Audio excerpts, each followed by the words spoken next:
കേരളത്തിലെ വ്യവസായ രംഗത്തെ വളർച്ചയെ ശശി തരൂർ പ്രശംസിച്ചതുമായി ബന്ധപ്പെട്ട് കോൺഗ്രസിനകത്ത് വിവാദങ്ങൾ കൊഴുക്കുകയാണ്.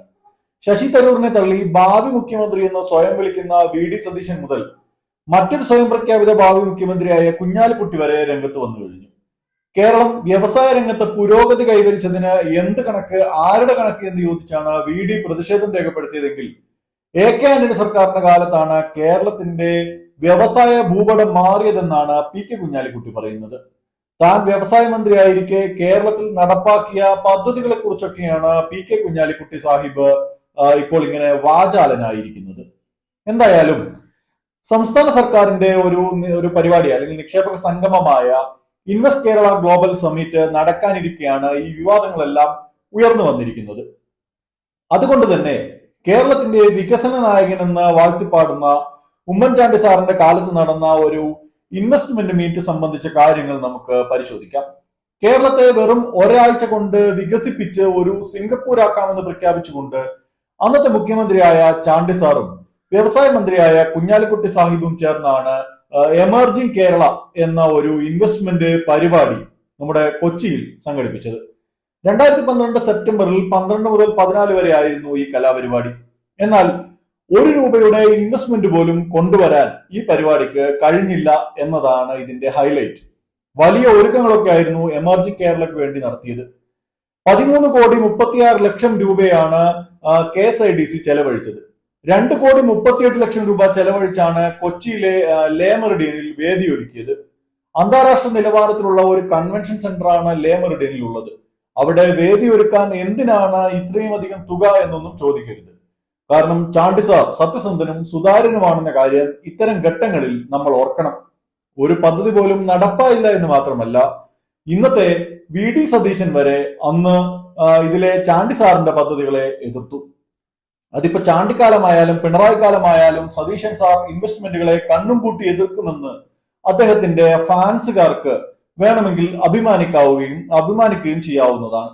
അതുപോട്ടെ, നമ്മുടെ വിഷയത്തിലേക്ക് തന്നെ നമുക്ക് വരാം. അങ്ങനെ ₹1 നിക്ഷേപം പോലും വരാത്ത പരിപാടി 8 നിലയിൽ പൊട്ടിയപ്പോൾ പറഞ്ഞത് ഇത് ഇൻവെസ്റ്റ്മെന്റ് മീറ്റ് ആയിരുന്നില്ല, മറിച്ച് കേരളത്തെ നിക്ഷേപകരുടെ മുന്നിൽ ഇങ്ങനെ പ്രദർശിപ്പിക്കുന്ന ഒരു പരിപാടിയാണ് എന്നാണ്. IT പാർക്കുകൾ പോലുള്ള വലിയ പ്രൊജക്ടുകൾ മാത്രമായിരുന്നില്ല എമർജിംഗ് കേരളയിലൂടെ വരുമെന്ന് പറഞ്ഞത്. എമർജിംഗ് കേരളയുടെ ഭാഗമായി ക്യാബറ ഡാൻസും ഡിസ്കോ ഡാൻസും തുടങ്ങാൻ വരെ പദ്ധതി ഉണ്ടായിരുന്നു.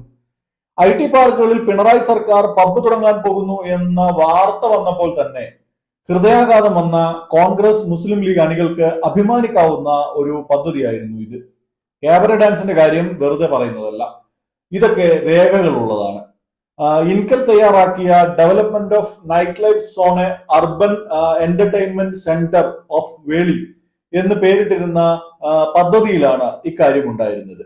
Thematic restaurant, cabaret theatres, disco ഹെക്ക് എന്നിവയാണ് ഉൾപ്പെടുത്തിയിരുന്നത്. 5 നിലകളുള്ള കേന്ദ്രത്തിൽ തീമാറ്റിക് റെസ്റ്റോറന്റുകൾ, ക്യാബറ തിയേറ്ററുകൾ, ഡിസ്കോ കോമഡി ജാസ് തിയേറ്ററുകൾ, അതുപോലെ ഡാൻസ് ഫ്ലോറുകൾ, കൂടാതെ ഫ്ലെക്സിബിൾ പെർഫോമൻസ് സ്പേസസ്, മദ്യശാലകൾ, TV വീഡിയോ സ്റ്റുഡിയോകൾ, ആർട്ട് ഗാലറി എന്നിവയൊക്കെ ഉണ്ടാക്കും എന്നായിരുന്നു പറഞ്ഞിരുന്നത്. തിരുവനന്തപുരം വേളിയിൽ നിർമ്മിക്കാൻ ഉദ്ദേശിക്കുന്ന ഈ കേന്ദ്രത്തിന്റെ ടെറസിലെ ഏതാണ്ട് 40,000 ചതുരശ്ര അടിയാണ് നൈറ്റ് ലൈഫിന് വേണ്ടി നീക്കിവെച്ചത്. മേൽക്കൂരയിലാവും രാത്രി ഏറെ വൈകിയുള്ള പരിപാടികളെന്നും പ്രൊജക്ടിൽ എടുത്തു പറയുന്നുണ്ട്. കായലിനോട് ചേർന്ന കെട്ടിടത്തിന്റെ മേൽക്കൂരയിൽ കൂടുതൽ സ്ഥല ലഭ്യതക്കായി കെട്ടിട നിർമ്മാണ ചട്ടവുമായി ബന്ധപ്പെട്ട നിയന്ത്രണങ്ങളിൽ നിന്ന് ഈ ടെറസിനെ ഒഴിവാക്കുക വരെ ചെയ്തു. വേളി ബോട്ട് ക്ലബിന് സമീപത്ത് 18 ഏക്കർ സ്ഥലത്ത് പദ്ധതി ആരംഭിക്കാനായിരുന്നു ചാണ്ടി സാറും കുഞ്ഞാലിക്കുട്ടി സാഹിബും ചേർന്ന് കണ്ട സ്വപ്നം. എന്നാൽ ഈ പദ്ധതി സംബന്ധിച്ച വിശദ വിവരങ്ങൾ ഈ എമർജിംഗ് കേരള നിക്ഷേപക സംഗമത്തിന്റെ വെബ്സൈറ്റിൽ ഉണ്ടായിരുന്നുമില്ല. ഇതൊക്കെയായിരുന്നു ചാണ്ടി സാറിന്റെ സ്വപ്നത്തിലെ ചില ഒളിച്ചു കളികൾ. എന്തായാലും പിണറായി സർക്കാർ പബ്ബുകൾ തുറക്കുകയും അത് പൊതുജനം ഏറ്റെടുക്കുകയും ഒക്കെ ചെയ്തു കഴിഞ്ഞാൽ ഇതൊക്കെ നമ്മുടെ ചാണ്ടി സാറിന്റെ സ്വപ്നമാണെന്ന് അഭിമാനിക്കാൻ എല്ലാ കോൺഗ്രസുകാർക്കും എല്ലാ മലയാളികൾക്കും വകയുണ്ട്. വേളി കായലിനരികിലൊക്കെ മോർണിംഗ് വാക്കിന് പോകുന്നവർ ചിലപ്പോൾ ചാണ്ടി സാർ ഇട്ട നൈറ്റ് ക്ലബ്ബ് ശിലാസ്ഥാപനത്തിൽ തട്ടി വീഴാൻ സാധ്യതയുണ്ട്. എന്തായാലും ഭയം വേണ്ട, ജാഗ്രത മതി. ഇങ്ങനെ പല പദ്ധതികൾ നമ്മുടെ ചാണ്ടി സാറും കുഞ്ഞാലിക്കുട്ടി സാഹിബും ചേർന്ന സ്വപ്നം കണ്ടുകൊണ്ടിരിക്കെയാണ് തിരിച്ചടികൾ ഉയരാൻ തുടങ്ങിയത്. വികസന വിരുദ്ധരായ ഇടതുപക്ഷം ചുവന്ന കൊടികുത്തി എമർജിംഗ് കേരള പദ്ധതികളെ എല്ലാം തടസ്സപ്പെടുത്തി എന്നൊക്കെ ഭാവിയിൽ ചില ചരിത്രകാരന്മാർ പറയാൻ സാധ്യതയുണ്ടെങ്കിലും സത്യം അതായിരുന്നില്ല.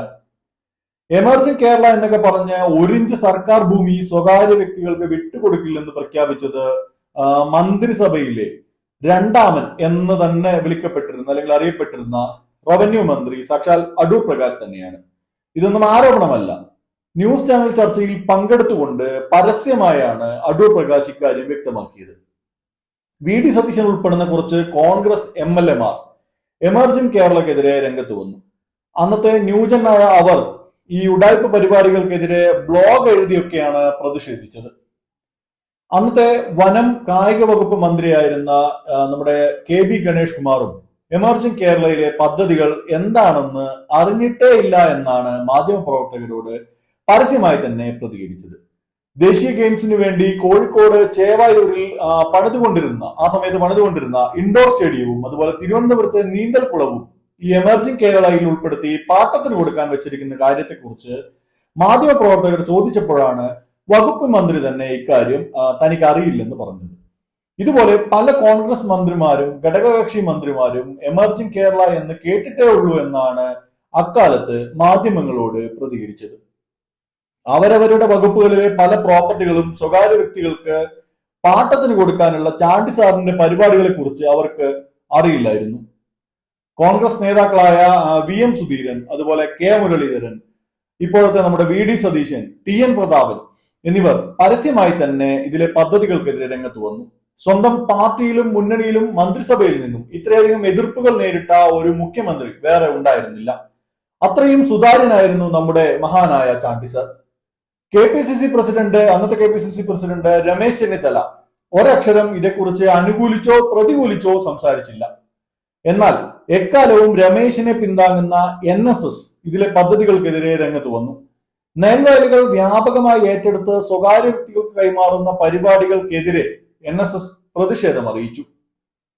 റവന്യൂ ഭൂമി, വനഭൂമി എന്നിവയ്ക്ക് പുറമെ സർക്കാർ ഏറ്റെടുത്ത് നൽകുന്ന ഭൂമികൾ സ്വകാര്യ കമ്പനികൾക്ക് പാട്ടത്തിന് നൽകുന്ന ഒരു പരിപാടിയായിരുന്നു ഈ എമർജിംഗ് കേരള.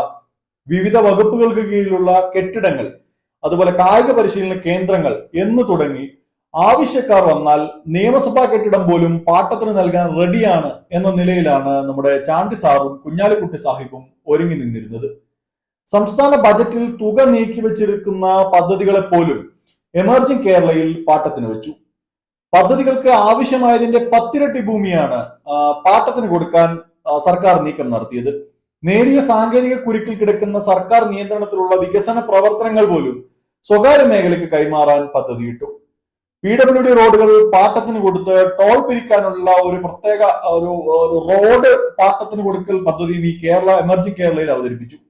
വികസന പ്രവർത്തനങ്ങൾ കിഫ്ബിക്ക് കീഴിൽ നടപ്പിലാക്കുന്നതിനെ എതിർക്കുകയും കിഫ്ബി റോഡിൽ യൂസർ ഫീ പിരിക്കാൻ ഒരുങ്ങിയാൽ അതൊക്കെ തല്ലി തകർക്കും എന്നൊക്കെ പറയുകയും ചെയ്യുന്ന ഇപ്പോഴത്തെ കോൺഗ്രസ് അതുപോലെ യൂത്ത് കോൺഗ്രസ് പ്രവർത്തകർക്കൊക്കെ അഭിമാനിക്കാവുന്ന പദ്ധതികളാണ് ചാണ്ടി സാർ കൊണ്ടുവരാൻ ഒരുങ്ങിയത്. തോട്ടം ഭൂമികളിൽ കാർഷിക വിളകളെ പ്രോത്സാഹിപ്പിക്കുമെന്ന് പറയുന്നുണ്ടെങ്കിലും കേരളത്തിലുള്ള നിയമങ്ങൾക്ക് പോലും കൃഷിയെ രക്ഷിക്കാനാകാത്ത രീതിയിൽ ടൂറിസം മുതലാളിമാർക്ക് തീരെഴുതുകയായിരുന്നു ഈ എമർജിംഗ് കേരള കൊണ്ടുള്ള ടൂറിസം വികസന പദ്ധതി. വ്യവസായ വകുപ്പ് പദ്ധതികൾ ഒക്കെ ഇങ്ങനെ വെബ്സൈറ്റിലിട്ട് പദ്ധതികളൊക്കെ കൊണ്ടാടാൻ വേണ്ടി ഇരിക്കുമ്പോഴാണ് വിവാദങ്ങളൊക്കെ ഉരുണ്ടുകൂടി വന്നത്. അതോടെ എമർജിംഗ് കേരള വെറും ക്യാമ്പയിൻ മാത്രമാണെന്ന വിശദീകരണം നൽകി നമ്മുടെ സാക്ഷാൽ ഉമ്മൻചാണ്ടി സാർ തടിതപ്പി. വ്യവസായ മന്ത്രി കുഞ്ഞാലിക്കുട്ടി സാഹിബും പിന്നാലെ തടിതപ്പി. എമർജിംഗ് കേരള പോലെ വലിയൊരു പരിപാടി നടക്കുമ്പോൾ സ്വന്തം മന്ത്രിസഭയിൽ അതൊക്കെ ചർച്ച ചെയ്ത് പദ്ധതികൾക്ക് അന്തിമ രൂപം കൊടുക്കാനും വിവാദ പ്രശ്നങ്ങളിൽ സമവായത്തിലെത്താനും എന്തുകൊണ്ടാണ് ഉമ്മൻചാണ്ടിയും കുഞ്ഞാലിക്കുട്ടിയും തയ്യാറാകാതിരുന്നത്? എന്തുകൊണ്ടാണ് പദ്ധതിയുടെ വിശദാംശങ്ങൾ സ്വന്തം പാർട്ടിയിൽ നിന്നും മുന്നണിയിൽ നിന്നു പോലും ഉമ്മൻചാണ്ടി ഒളിപ്പിച്ചു വെച്ചത്? കേരളത്തിലെ റവന്യൂ ഭൂമിയും വനഭൂമിയും വികസന പ്രവർത്തനങ്ങൾക്ക് ഉപയോഗപ്പെടുത്താൻ തീരുമാനിക്കുമ്പോൾ സ്വന്തം പാർട്ടിയിലെങ്കിലും ചർച്ച നടത്താൻ എന്തിനാണ് ഉമ്മൻചാണ്ടി മടിച്ചത്? മന്ത്രിസഭയിലെ സഹപ്രവർത്തകരെയും പാർട്ടി നേതാക്കളെയും പദ്ധതിയെക്കുറിച്ച് ബോധ്യപ്പെടുത്താൻ കഴിയാത്ത ഉമ്മൻചാണ്ടിക്ക് എങ്ങനെ താൻ സുതാര്യനാണെന്ന് അവകാശപ്പെടാനാകും? ഇതെല്ലാം ഒരിക്കലും ഉത്തരം കിട്ടാത്ത ചോദ്യങ്ങളാണ്. ഇനി ആരെങ്കിലും ഇതൊക്കെ ചോദിക്കുകയാണെങ്കിൽ തന്നെ കേരളം കണ്ട ഏറ്റവും വലിയ മഹാന് മനുഷ്യസ്നേഹിയുമായിരുന്നു ചാണ്ടി സാർ എന്നത് മാത്രമായിരിക്കും PR പാണന്മാരുടെ മറുപടി. എന്തായാലും പരിപാടികളൊന്നും നടന്നില്ല. 1 രൂപയുടെ ഇൻവെസ്റ്റ്മെന്റും ഈ ഉഡായിപ്പ് പദ്ധതികളിൽ വന്നില്ല. അതുകൊണ്ട് തന്നെ ചാണ്ടി സാറിന്റെ മുഖത്ത് നോക്കി എത്ര കമ്മീഷൻ കിട്ടി എന്ന് VD സതീശന് ചോദിക്കേണ്ട അവസ്ഥയും ഉണ്ടായില്ല. ഈ കാലത്ത് നിന്നും, ഈ ചാണ്ടി സാർ കാലത്ത് നിന്നും കേരളം ഏറെ പുരോഗമിച്ചിരിക്കുന്നു. സുതാര്യതയെക്കുറിച്ച് ആരും നെടുനീളൻ ലേഖനങ്ങൾ എഴുതുന്നില്ലെങ്കിലും വ്യവസായം തുടങ്ങുന്നതുൾപ്പെടെയുള്ള കാര്യങ്ങൾ പൂർണ്ണമായും ഡിജിറ്റലായി എന്ന് പറയാം. സുതാര്യമായി ഏത് പദ്ധതികളെ കുറിച്ചുമുള്ള വിവരങ്ങളും വളരെ സുതാര്യമാണ്. വലിയ ബിസിനസ്സുകാർ തന്നെ, അല്ലെങ്കിൽ കേരളത്തിൽ ഇൻവെസ്റ്റ് ചെയ്തിട്ടുള്ള വലിയ ബിസിനസ്സുകാർ തന്നെ അക്കാര്യം തുറന്നു പറയുന്നു. കേന്ദ്ര സർക്കാർ ഏജൻസികളുടെ കണക്കുകളിൽ കേരളം ഏറെ മുന്നേറി. ഉമ്മൻചാണ്ടിയുടെ പദ്ധതികളെ എതിർത്തതുപോലെ വാലിഡായ ഒരു പോയിന്റ് പോലും മുന്നോട്ട് വെച്ചുകൊണ്ട് നിലവിലെ പദ്ധതികളെ എതിർക്കാൻ സാക്ഷാൽ VD സതീശന് പോലും സാധിക്കുന്നില്ല എന്നതാണ് വസ്തുത. ശശി തരൂരിനെ പോലെയുള്ള ഒരു പ്രതിപക്ഷമാണ് ഇവിടെ വരേണ്ടത്. ക്രിയാത്മകമായ ഇടപെടലുകൾ നടത്തി സർക്കാരിനൊപ്പം നിൽക്കുന്ന ഒരു പ്രതിപക്ഷവും ഒപ്പം സുതാര്യവും സുസ്ഥിരവുമായ പദ്ധതികളുമായി സർക്കാരും മുന്നോട്ട് പോകട്ടെ. സാമൂഹ്യ സുരക്ഷാ സൂചകങ്ങളിൽ എന്നതുപോലെ വ്യാവസായിക വളർച്ചയിലും കേരളം നമ്പർ 1 ആകട്ടെ. ഈ വീഡിയോ നിങ്ങൾക്ക് ഇഷ്ടപ്പെട്ടെങ്കിൽ ലൈക്ക് ചെയ്യാനും ഷെയർ ചെയ്യാനും ഒപ്പം ഞങ്ങളുടെ ചാനൽ സബ്സ്ക്രൈബ് ചെയ്യാനും മറക്കരുത്. ഈ വീഡിയോ സംബന്ധിച്ച നിങ്ങളുടെ അഭിപ്രായങ്ങൾ കമന്റായി രേഖപ്പെടുത്തുക. വാർത്താ നെക്സ്റ്റിന്റെ എല്ലാ വീഡിയോയും മറക്കാതെ കാണാൻ നിങ്ങൾ ശ്രദ്ധിക്കുമല്ലോ.